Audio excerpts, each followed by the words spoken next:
Si vous déroulez tout l'ADN de nos cellules, on pourrait au moins faire 500 000 fois le tour de la Terre. Je vous assure, c'est pas une blague, mais attendez, parce que vous n'avez pas encore la meilleure. Cet ADN est soigneusement stocké dans une petite bulle à l'intérieur de nos cellules qui mesure, tenez-vous prêts, 6 micromètres de diamètre.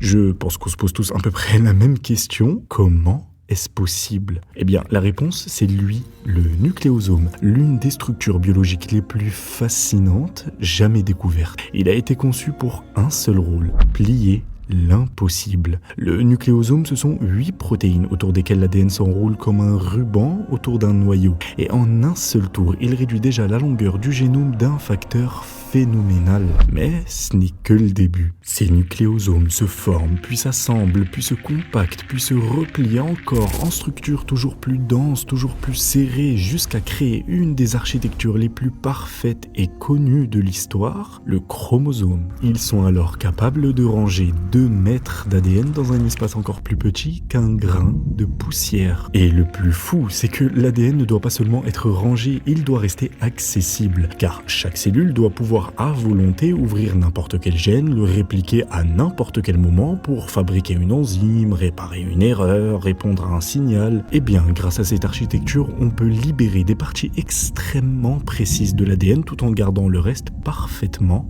en place. Et évidemment, sans ces minuscules bobines moléculaires, l'ADN serait trop long, trop fragile, trop encombrant. La cellule serait incapable de le stocker et donc incapable d'exister. C'est clairement un système architectural d'une précision chirurgicale. Encore une preuve de l'ingénierie vertigineuse du corps humain.